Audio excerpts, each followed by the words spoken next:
Bonjour, aujourd'hui je vous propose de vous raconter l'histoire du château de Chenonceau. Ce château fait partie de nos châteaux de la Loire. Par un heureux privilège, le nom de Chenonceau n'éveille dans l'imagination que des souvenirs agréables, que des images riantes en parfaite harmonie avec l'admirable nature qui encadre ce merveilleux tableau. Tous les autres châteaux du voisinage ne rappellent trop souvent que des scènes douloureuses. Blois porte au front la tache du sang des Guises. Chaumont n'a été pendant des siècles qu'un nid de vautours. Amboise ne peut se séparer de la mémoire de la Renaudise et de ses malheureux conjurés. Loches a sa cage de fer et ses sombres cachots, où gémirent tant de victimes de la guerre et de la politique. Le Plessis-les-Tours, dans sa désolation, nous montre encore l'austère figure de Louis XI et de son compère Tristan. Chenonceau n'a point de sang sur ses pierres, tout entier à cette riante nature qui l'entoure. Jamais il n'a été mêlé aux tristes événements de la politique. De ses voûtes, il ne s'est jamais échappé de gémissements. Et tout en lui ne nous parle que d'art et de beauté, de fêtes et de plaisir. Et quelle histoire charmante que la sienne dans les traits principaux, quelle suite aimable de châtelains et surtout de châtelaines. Une femme éminente, douée au plus haut degré de sentiment de l'art, ouvre la série. C'est Catherine Brissonnet, la véritable fondatrice de Chenonceau.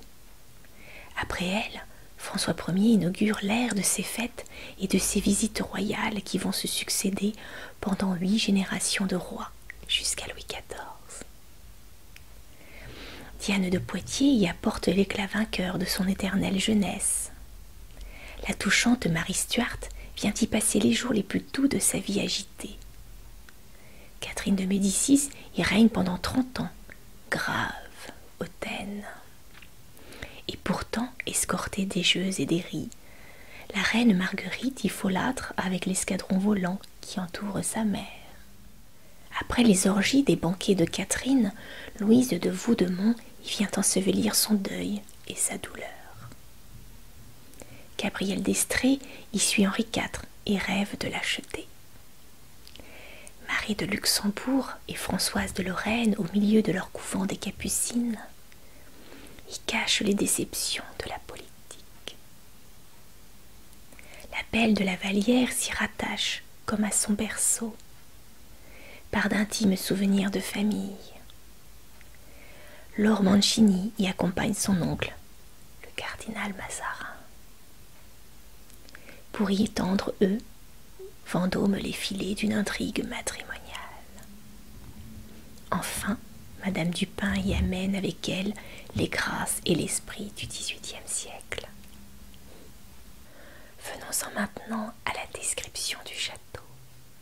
Le château de Chenonceau est placé au milieu du cadre qui convient le mieux au caractère de son architecture.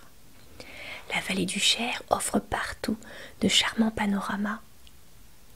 Mais à mesure qu'on avance vers Chenonceau, il semble que le paysage devienne plus gracieux, le site plus riant.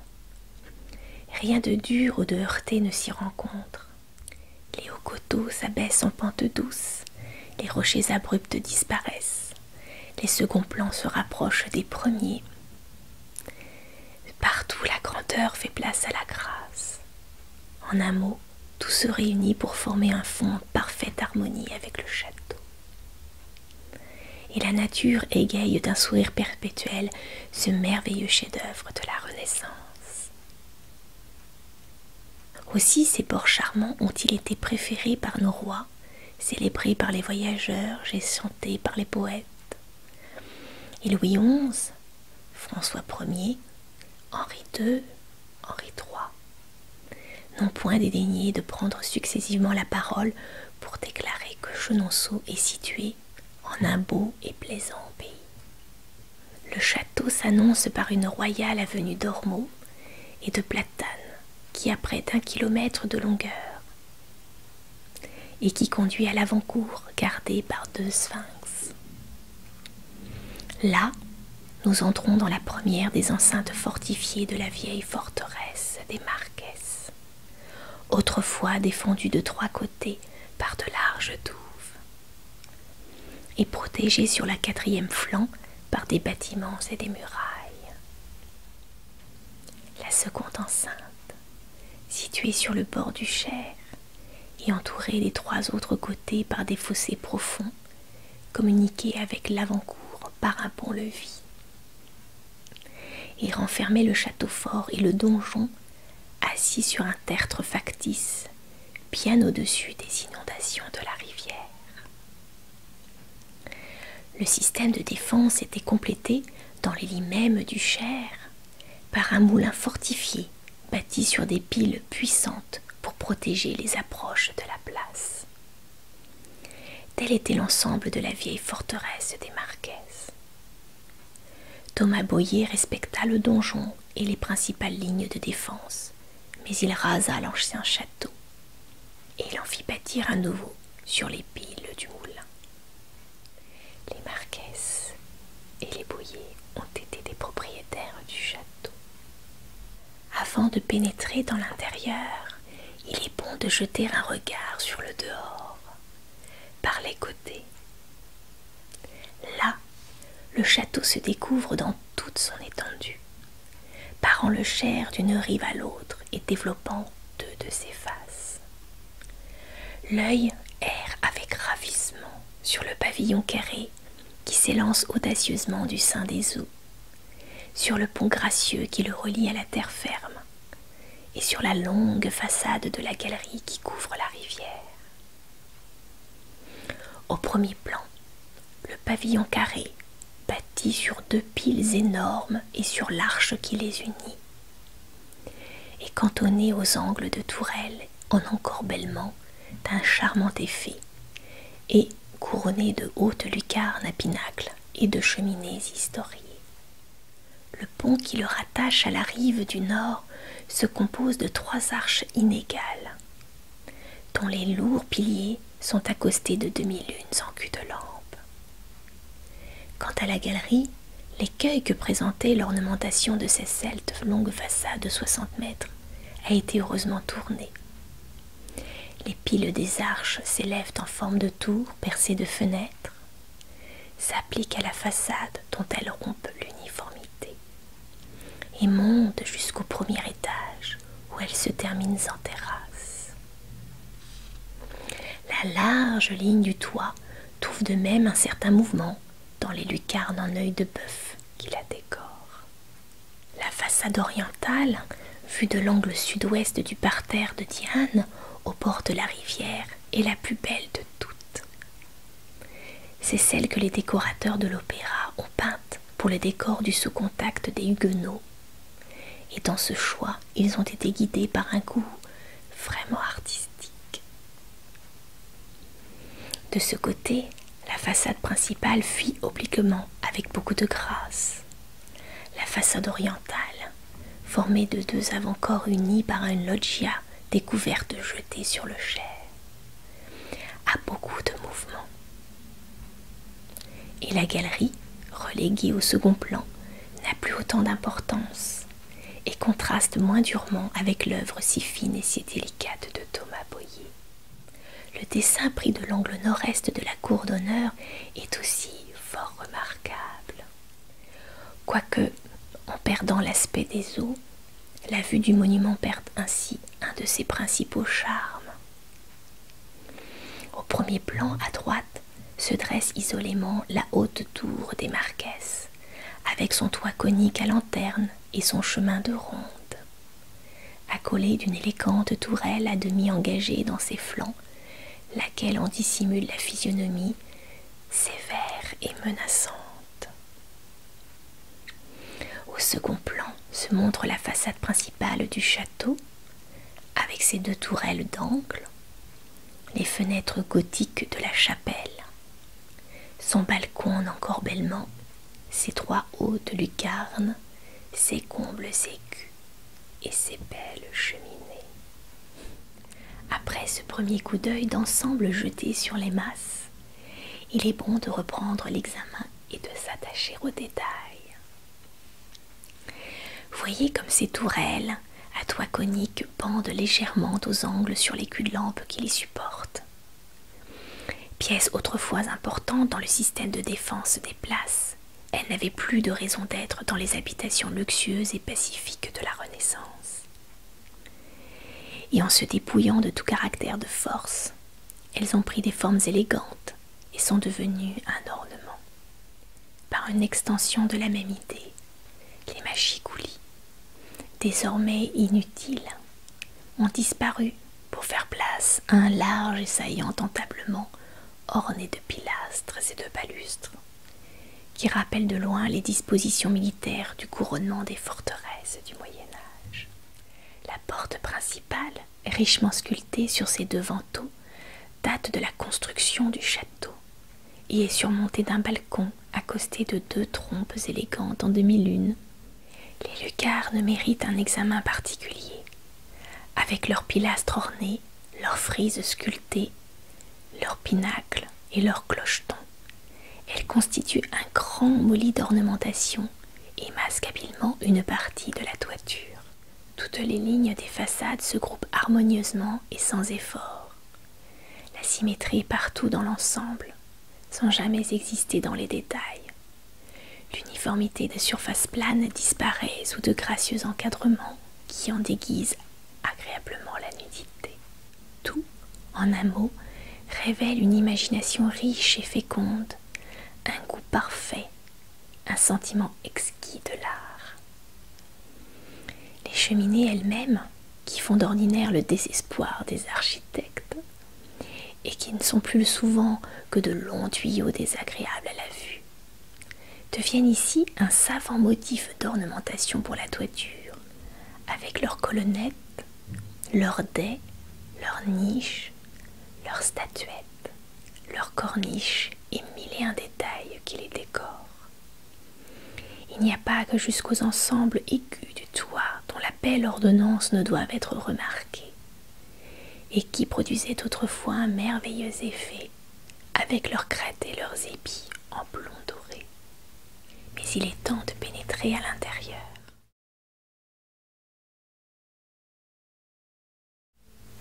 Constatons d'abord que le plan s'écarte entièrement des plans suivis dans les anciens châteaux, dont les bâtiments se développaient sur trois ailes autour d'une cour centrale, flanquée de tours avec des escaliers en vis de Saint-Gilles pour le service des appartements supérieurs. Ce plan traditionnel ne pouvait être appliqué à Chenonceau. Par une hardiesse de conception remarquable, l'architecte, adoptant une idée complètement originale et sans précédent, n'hésita point à prendre pour base de son œuvre la base même du moulin des Marquesses, c'est-à-dire les deux gros massifs de maçonnerie séparés par une arche où tournait la roue du moulin, et terminés en amont par deux pointes ou avant-bec. Un édifice élevé sur cette base si simple courait le risque de ne former qu'un pavillon carré d'une lourdeur massive. L'artiste a évité ce péril avec un grand bonheur, et, pour dissimuler la figure un peu trop carrée de ses façades, il a multiplié sur chacune d'elles les saillies et les reliefs, par des trompes, des balcons et des tourelles. Tout cet ensemble constitue une œuvre entièrement nouvelle, et, jusque-là, sans modèle dans l'art.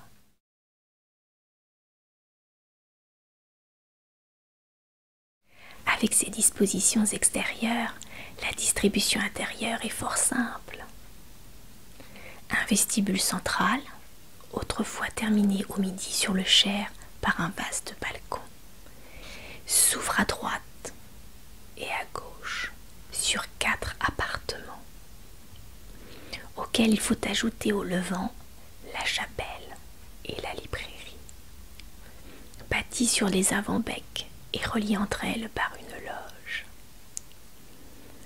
Tous les appartements sont indépendants les uns des autres, et cependant communiquent entre eux. Cette distribution fort commode, où l'on reconnaît la main d'une femme, était alors une nouveauté, car toutes les chambres des anciens châteaux se commandaient, comme aujourd'hui, entre les salons en enfilade des palais italiens. L'escalier, ce grand écueil des constructions, dont il trouble les dispositions intérieures ou les ouvertures de façade, est ici conçu avec un rare bonheur. L'architecte a abandonné la vis de Saint-Gilles et adopté une innovation italienne, c'est-à-dire l'escalier à travées parallèles réunis par des paliers. Cet escalier, appliqué au milieu de la façade du couchant, n'en dérange point l'ordonnance. L'escalier de Chenonceau et celui d'Azay-le-Rideau sont, sinon les plus anciens, au moins les deux plus somptueux modèles de cette disposition apportée d'Italie.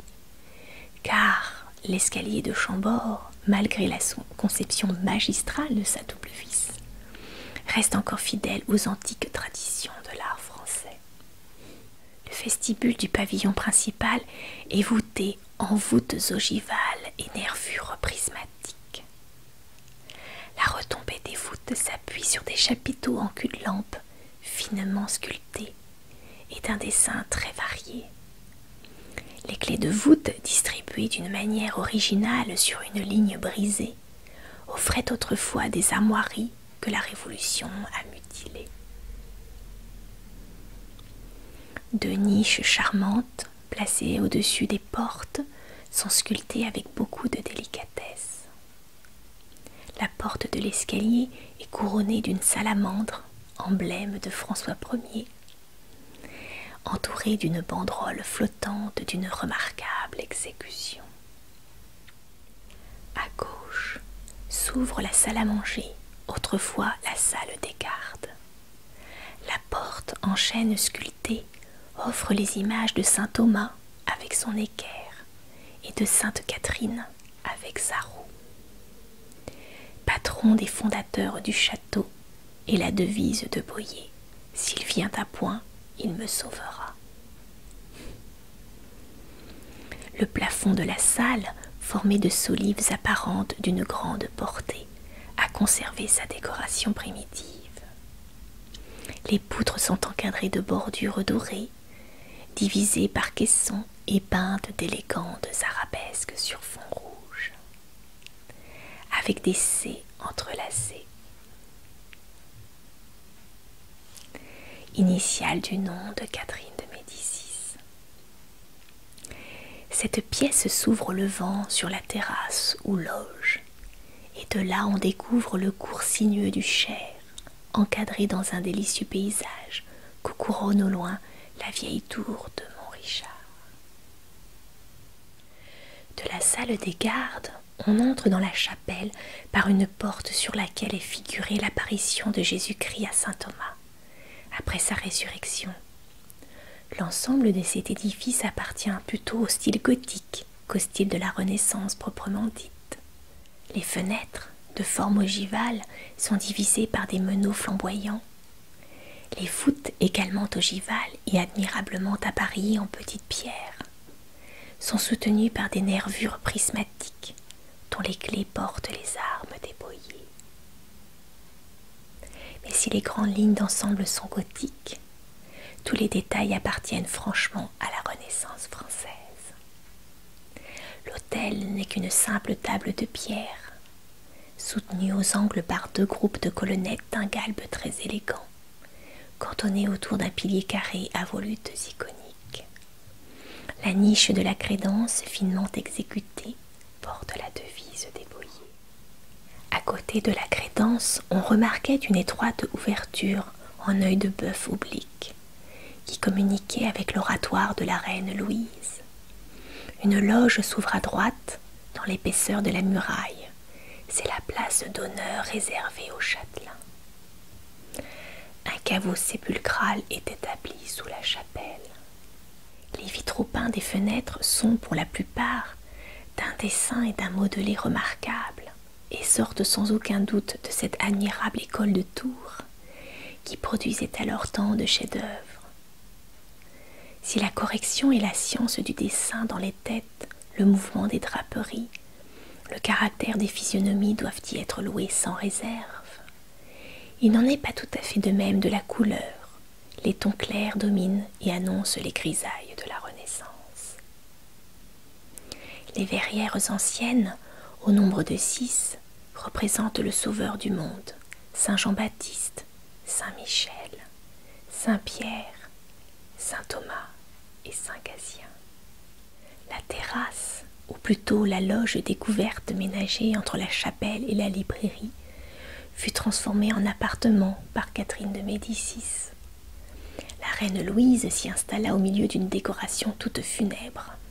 Cet appartement a été démoli en 1867 et l'on a rétabli les tourelles qui occupaient les extrémités de la loge. De cette terrasse qui sert de salle à manger pendant l'été, on a une vue délicieuse sur la vallée du Cher. L'ancien salon d'hiver, provisoirement affecté à la bibliothèque, présente une cheminée d'une ordonnance assez remarquable. Des renommées en stuc ornent les angles et encadrent un trumeau destiné primitivement à recevoir une peinture, et qui renferme aujourd'hui une grande salamandre en bois sculpté, peint et doré. Le plafond est en bois, à caisson plat carré, avec les lettres H et C entrelacées, initiales des noms de Catherine de Médicis et de Henri II. Notons cependant que les deux C réunis à dos au jambage de 111 forment deux D, en sorte J, qu'on peut voir à la volée dans le monogramme de Henri II, celui de Catherine ou celui de Diane de Poitiers, moyen ingénieux de contenter à la fois la maîtresse et l'épouse. Cette salle, de même que plusieurs autres du château, est décorée de tentures en toile peinte, d'un genre particulier. Les tentures de Chenonceau sont de dessins très variés, au nombre de 16, mais elles présentent toutes un caractère analogue, et elles ont été certainement toutes obtenues par le même procédé. Elles se composent de laies de toile de 3 à 4 mètres de hauteur sur 80 cm environ de largeur. Les unes sont à fond d'or ou d'argent, les autres à fond de couleur. Elles sont chargées de rinceaux, de fruits et d'oiseaux. L'une d'elles a même des personnages et représente une chasse. Ce qui fait leur grande richesse et les rend tout particulièrement intéressantes, ce sont les applications de tentures de laine qui composent les ornements dont elles sont couvertes et qui donnent à ces toiles une ressemblance parfaite avec du velours ou des tapisseries. Du salon précédent, on passe dans le cabinet vert, ainsi désigné parce que tout ameublement était en velours vert. Les poutres apparentes du plafond sont peintes dans le même goût avec des lettres ornées. Cette décoration qu'on a récemment retrouvée dans toute sa fraîcheur derrière une boiserie rapportée et d'un style fort élégant. Le plafond en chêne sculpté qui orne la librairie est extrêmement remarquable par la conception du dessin, la perfection de la sculpture et l'élégance des arabesques. On ne saurait trop admirer l'art avec lequel l'artiste a su grouper les compartiments irréguliers qui lui étaient imposés par la forme de l'appartement, en dissimuler l'irrégularité et en composer un ensemble aussi complet, aussi parfait et aussi harmonieux. C'est certainement le morceau capital de toute la sculpture sur bois de Chenonceau. Les initiales T, B, K, qui s'y lisent sur les plates-bandes des caissons, nous disent clairement que ce plafond est dû à Thomas Boyer et à Catherine Brissonnet. Les portes de l'escalier représentent l'ancienne loi sous la forme d'une femme aux yeux bandés, portant d'une main un livre fermé et de l'autre un bâton brisé. et la loi nouvelle sous la figure d'une femme non voilée qui tient un calice et une palme. L'escalier est voûté et la voûte rampante en est distribuée en caissons sculptés. On le remarque des têtes humaines, des fleurs, des fruits et autres motifs d'ornementation qui se groupent avec harmonie. Charmante décoration d'un goût tout nouveau pour l'époque. Le vestibule du premier étage nous offre, encastrés dans la muraille, les médaillons en marbre de Galba, Claudio, Germanicus, Vitellius et Néron. C'est avec 2 bustes de personnages inconnus, également en marbre, et un magnifique buste d'impératrice. Tout ce qui reste de l'admirable collection d'objets d'art que Catherine de Médicis avait fait venir d'Italie. Dans la chambre de Médicis, appartement du premier étage, on remarque le plafond en chêne à caissons carrés, peints et dorés. Outre les lettres C et H entrelacées et couronnées, on y lit les initiales des noms des enfants de Catherine, avec des couronnes royales ou ducales. Ces détails indiquent que le plafond aurait été peint de 1560 à 1574. Les soubassements ne sont pas une des moindres curiosités du château. Les piles sont tellement puissantes qu'on a pu y pratiquer 4 vastes pièces de voûtées qui servent de cuisine, de salle à manger pour les domestiques, de fourrière, de cave, avec des offices et des cabinets, le tout assis sur le roc et sans la moindre trace d'humidité. On y montre aussi une pièce voûtée qui paraît avoir servi de prison et les bains de la reine, près de l'arche centrale où tournait la roue du moulin. Le pont a été commencé par Diane de Poitiers, sur les dessins et sous la direction de Philibert de Lorme. Mais la duchesse de Valentinois n'eut pas le temps de faire la galerie couverte qu'elle avait projetée. Catherine de Médicis agrandit les plans de Diane et fit bâtir une galerie à double étage. Cette galerie, longue de 60 mètres, dans œuvre et large de 5,85 m, est éclairée par 18 fenêtres. L'uniformité et la froideur de cette longue muraille ont été vaincues par une combinaison ingénieuse. Les piles du pont montent au dehors en forme de tourelle et s'évasent à l'intérieur en petits salons semi-circulaires de 2 mètres de profondeur. Heureuse disposition qui anime la muraille. La reine-mère avait eu le projet de terminer le pont par un vaste salon ovale, mais ce plan est resté sans exécution. Le donjon appartient par l'ensemble de sa construction à la première moitié du XVe siècle. C'était une tour de défense où la force remplaçait la grâce, et l'on y voit encore les meurtrières destinées à recevoir la bouche des arquebuses et des coulvrines. Thomas Bohier la remania pour en dissimuler l'aspect menaçant.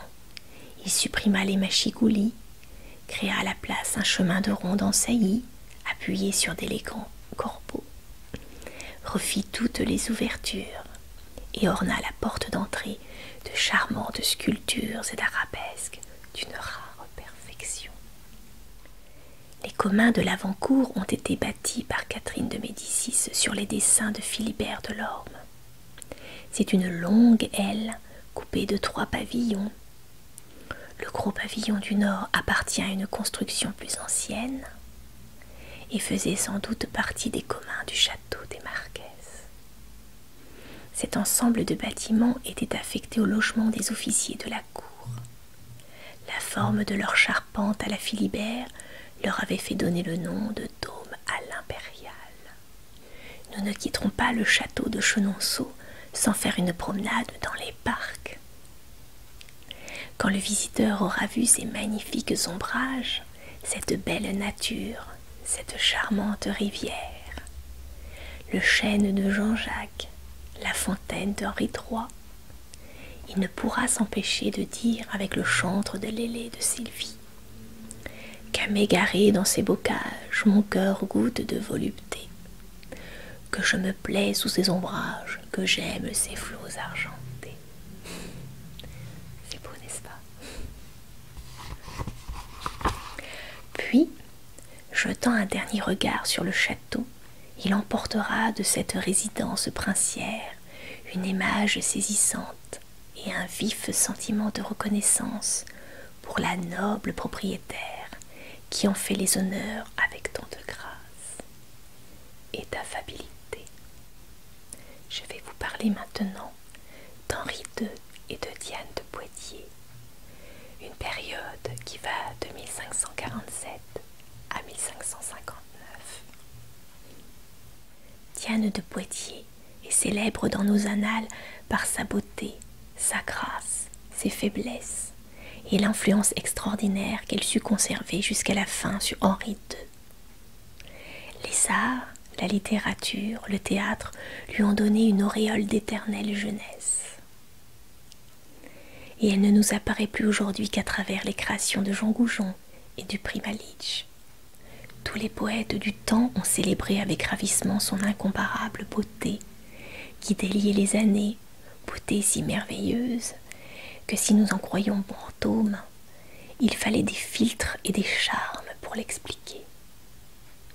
Ce n'était pourtant pas une beauté grecque pleine de noblesse et de distinction. C'était plutôt une beauté gauloise, même un peu vulgaire, mais peu sensuelle et qui sans doute empruntait sa principale séduction au feu du regard, au jeu de la physionomie et au charme d'une parole spirituelle et enjouée. À étudier cette nature de plus près, dans son intimité, on y découvre des laideurs morales qui jettent un voile sur l'éclat de cette physionomie. Un esprit étonnant de ruse et de chicane, un amour effréné de l'argent, de la sécheresse de cœur, et même de la durcie pour les malheurs des pauvres et des petits. Diane naquit le 3 septembre 1499. Elle était fille de Jean de Poitiers, comte de Saint-Vallier, et de Jeanne de Bastharnais. Du côté de son père, elle était affiliée à la maison de France par les Bâtards. Du côté de sa mère, elle était alliée aux Médicis par les Boulogne. À l'âge de 15 ans, elle épousa Louis de Brezé, qui en comptait 55. Il y avait entre les époux une singulière disproportion d'âge, et de plus, Brezé était, disons-on, le plus laid des gentilshommes de son temps, et même bossu. Mais il était grand sénéchal de Normandie, petit-fils de Charles VII et d'Agnès Sorel par sa mère, Charlotte de France. Et il avait d'immenses propriétés. Sa haute situation et aussi sa grande fortune séduisirent une jeune fille ambitieuse et cupide, qui aspirait à jouer un rôle politique. Le mariage se fit donc et Diane entra sur la scène en 1514, toute parée de sa juvénile beauté. Ainsi armée pour la guerre, Diane parut à la cour et bientôt elle y gagna tous les suffrages. N'oubliant jamais ses intérêts, elle profita de sa première influence pour revendiquer les droits de sa famille à la terre de Valentinois. Les circonstances étaient favorables car le roi venait de retirer ce duché à César Borgia pour punir le prince italien de s'être associé aux ennemis de la France. La grande sénéchale réussit, mais en obtenant l'usufruit de ce duché, elle ne put obtenir tout d'abord le titre de duchesse. Un événement terrible vint alors occuper toutes ses pensées et la distraire des soucis de sa propre fortune. Le père de Diane, impliqué dans la révolte du duc de Bourbon, avait été arrêté et jeté dans les cachots du château de Loches. Louis de Brezé et sa femme se mirent en mouvement et firent agir tous leurs amis en faveur de Saint-Vallier, mais le roi se montra dur et impénétrable. Le coupable, condamné à la peine capitale, fut conduit en place de grève, plus mort que vif, pour y être décapité le 17 février 1524. Au moment où la terrible sentence allait être exécutée, un archer apporta non la grâce, mais une commutation de peine, et Jean de Poitiers, dont les cheveux avaient blanchi en une nuit, eût expié dans une affreuse prison ses intrigues et ses complots. Le grand sénéchal mourut en 1531, laissant 2 filles.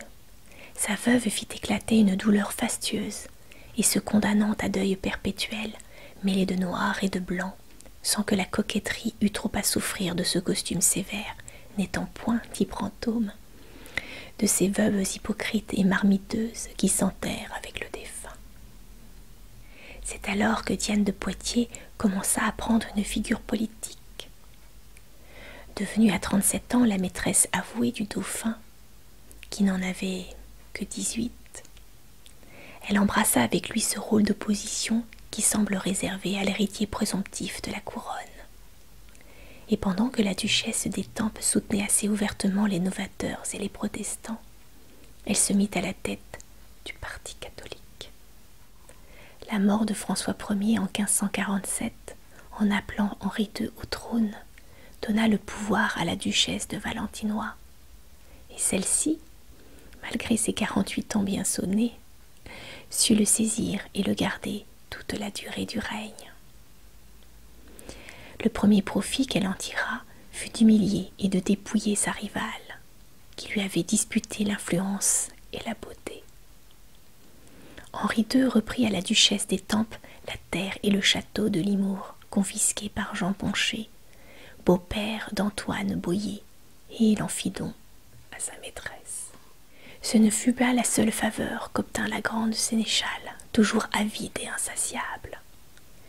Le roi lui abandonna les deniers qui provinrent de la confirmation de tous les officiers de France, usités à chaque changement de règne.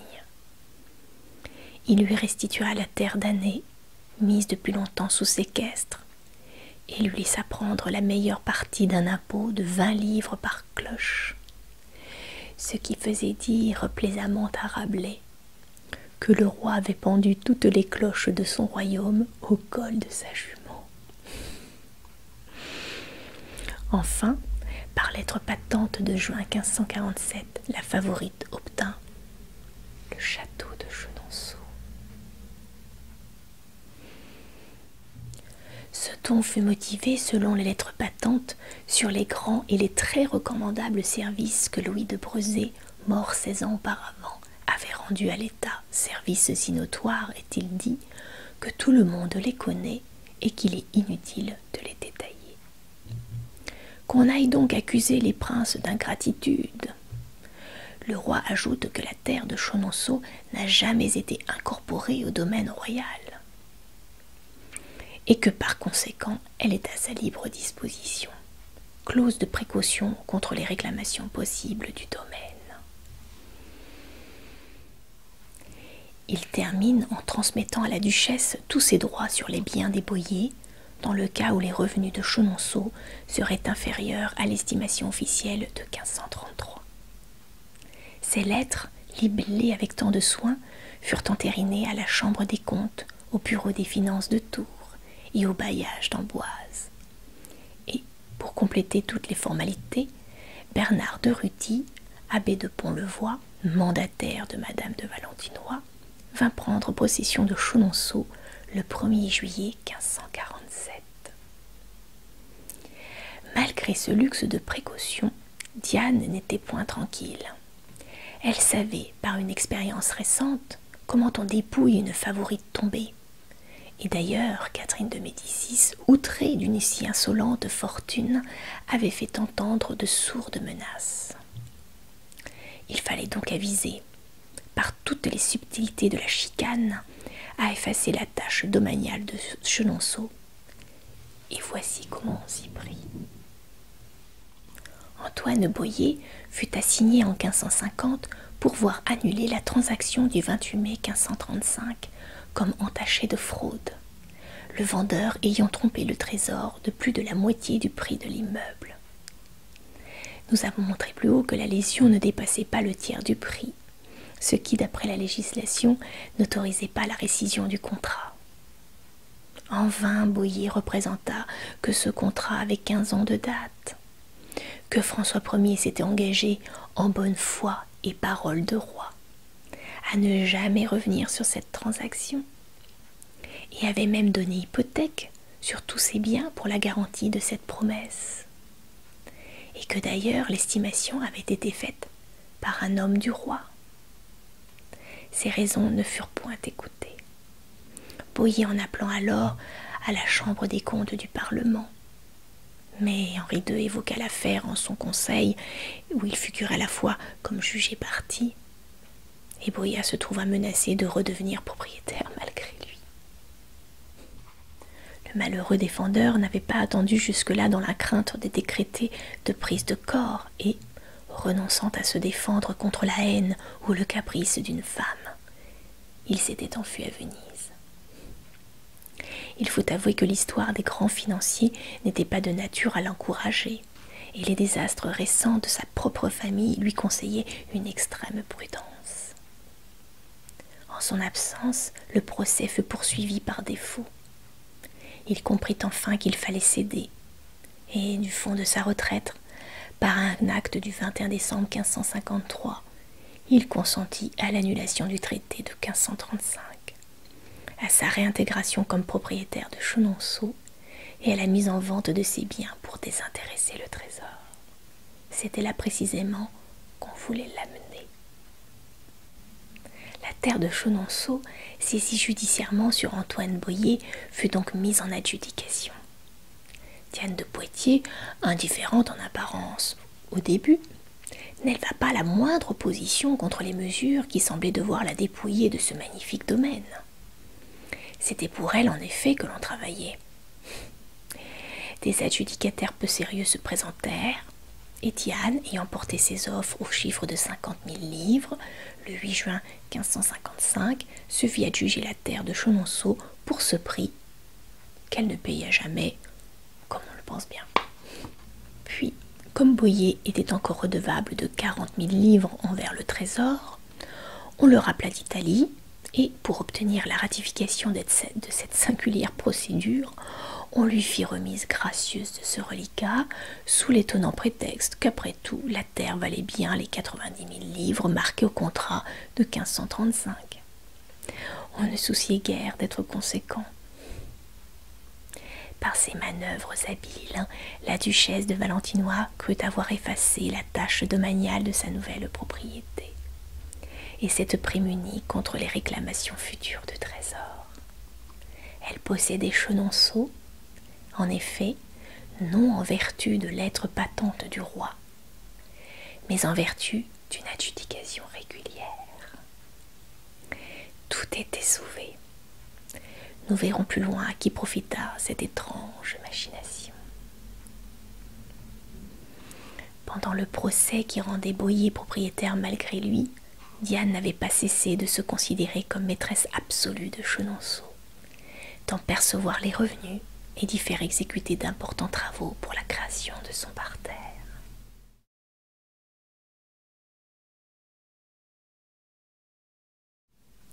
Le goût des jardins élégants venait d'être introduit en France par Charles VIII.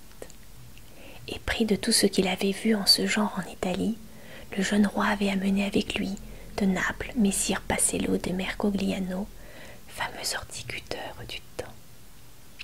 Cet artiste, car nous ne saurions lui donner un autre nom, dessina et planta le parterre du château d'Amboise, disposa le parc qui couvrait une partie de la colline et établit le potager royal de Château-Gaillard sur les bords de la Masse, avec des serres naturelles dans les flancs du coteau. Louis XII, qui fit de Blois sa résidence favorite, emmena Pacello avec son fils Edme et leur confia la création et la direction des jardins royaux au gage de 300 livres par an. Sous l'influence de l'artiste italien, l'horticulture prit un grand essor.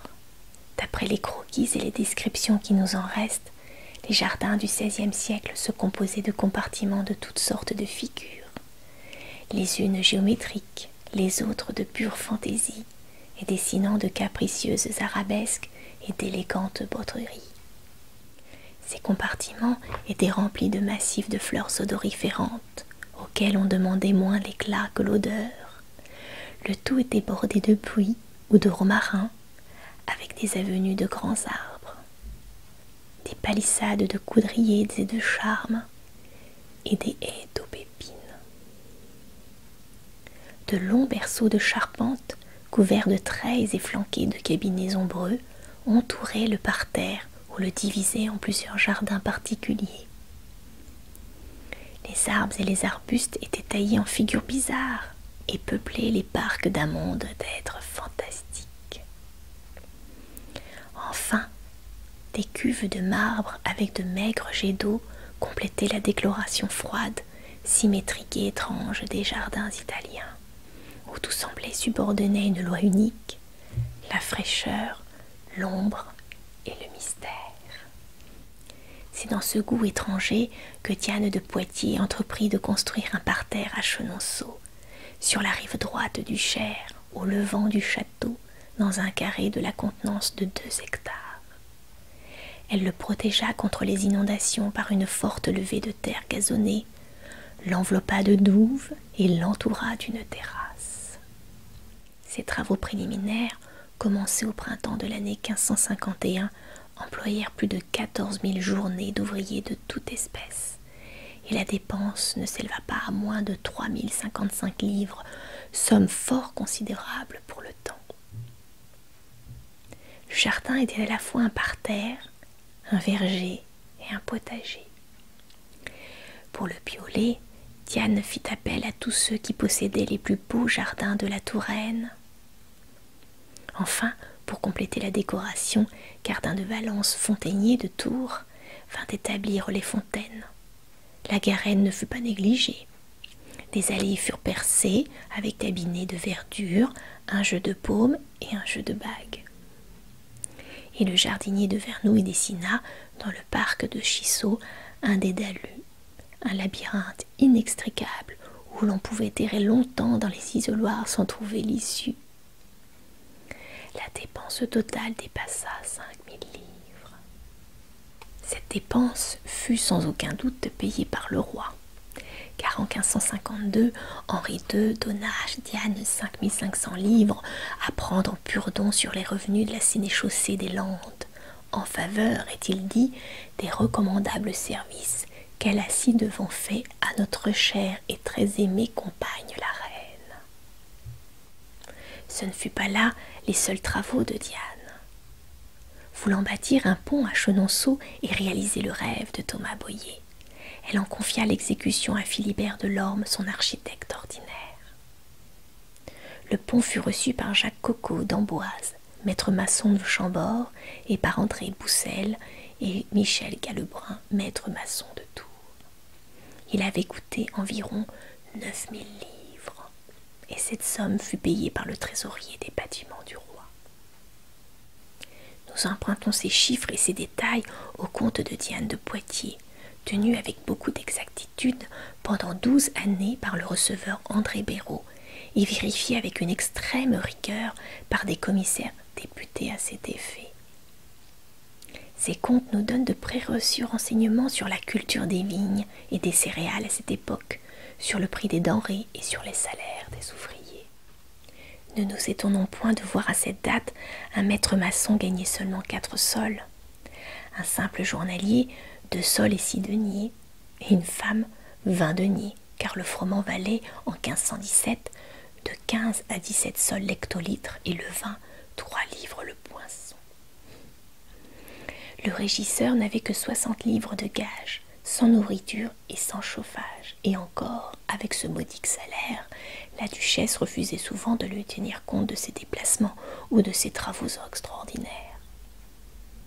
Ces contes nous montrent Diane sous un jour fâcheux de rapacité. Dès sa prise de possession, les amendes, taxées par son bailli, montent à 64 livres, environ 1200 francs. Dans une année, et jamais nous ne voyons la châtelaine de Chenonceau faire une seule aumône aux indigents de la paroisse, même pendant la grande famine de 1557. Cette femme était sans entrailles. Non contente d'embellir Chenonceau, Diane voulut en agrandir le domaine. Une terre assez importante s'était créée à sa porte, à Chissot, par les soins de Adam de Haudon, ambassadeur ordinaire en France de la belle-sœur de François Ier, Madame Renée de France, duchesse de Ferrare. Haudon avait doté cette terre d'un moulin à blé qui étendait son droit de banalité sur tous les sujets de la seigneurie à une lieue à la ronde.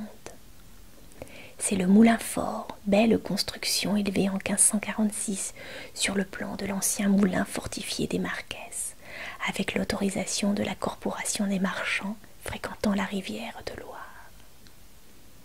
Jalouse de ce voisinage, la duchesse de Valentinois résolut de le supprimer. L'ambassadeur de Madame Renée était trop bon courtisan pour rien refuser à la favorite, et il lui céda sa terre en 1556 pour 26 000 livres tournois.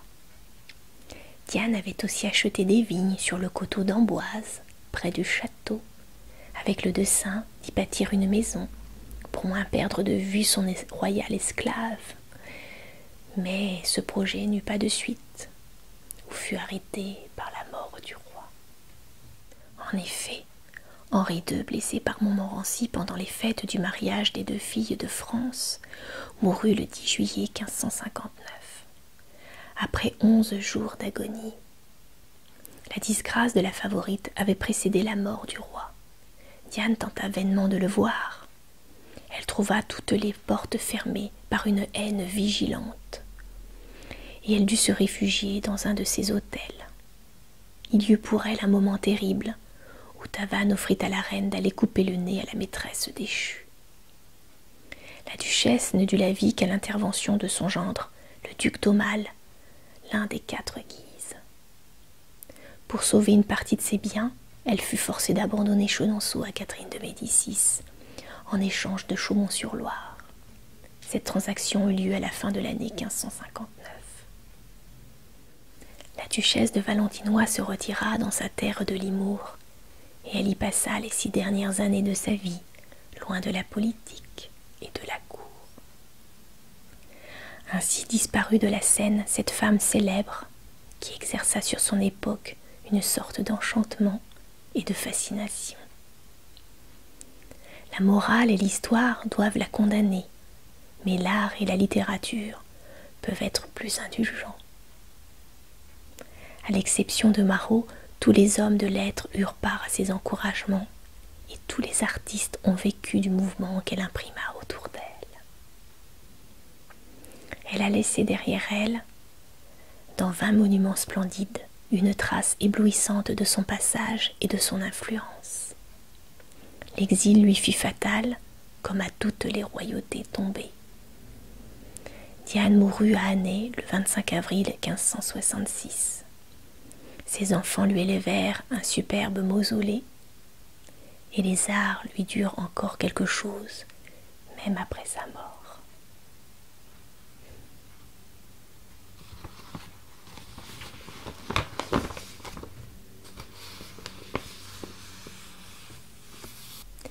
Ainsi s'achève cette lecture. Je vous dis